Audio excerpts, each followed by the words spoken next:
Guna menentukan perubahan besaran upah di Nusa Tenggara Barat, Dewan Pengupahan NTB melakukan rapat sidang penetapan UMP selama beberapa waktu. Dalam sidang penetapan upah itu, turut hadir berbagai pihak mulai dari Disnaker Trans NTB, selaku perwakilan pemerintah hingga sejumlah asosiasi pekerja di NTB. Dari hasil rapat itu ditemukan 3 rekomendasi besaran upah minimum yang akan diserahkan ke Gubernur NTB selaku penentu kebijakan. Kepala Dinas Tenaga Kerja dan Transmigrasi NTB, Gede Putu Waryadi menyampaikan bahwa berdasarkan Permenaker nomor 36 tahun 2021, Apindo mengusulkan kenaikan upah sebesar 5,38%.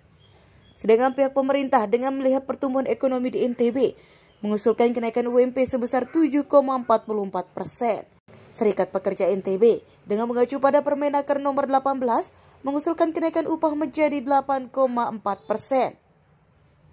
Nantinya, usulan tersebut akan ditampung dan disampaikan ke Gubernur, yang kemudian akan menentukan paling lambat tanggal 28 November 2022 untuk kenaikan upah minimum di NTB.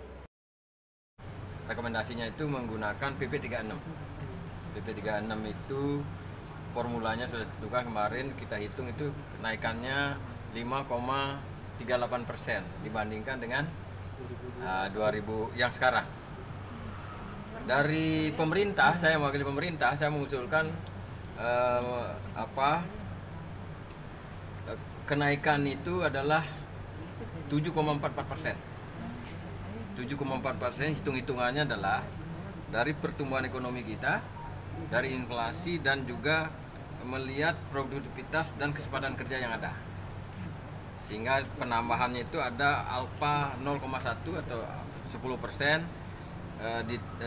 Dikalikan dengan pertumbuhan ekonomi dan inflasi, itu kita dapat angka peningkatan UMP 7,44%. Nah, Serikat Pekerja mengusulkan mengusulkan 8,04%. Menggunakan peningkatan alfa atau produktivitas tenaga kerja itu dia gunakan 0,20 atau 20%. Nah, kalau hitung-hitungan kami dari kelihatan dari statistik yang ada rilis itu memang produktivitas dan kecepatan kerja kita tuh hanya 0,1 dan sampai sebenarnya. Nah, inilah kita pakai. Nah, nanti rekomendasi Dewan Pengupahan ini akan merekomendasikan 3 pilihan ini kepada Pak Gubernur. Ditambahkannya bahwa Dewan Pengupahan NTB telah sepakat untuk menerima keputusan Gubernur sebab dianggap sebagai win-win solution dalam menghadapi perkembangan ekonomi di NTB. Lala Anjani, Lombok TV, Mataram.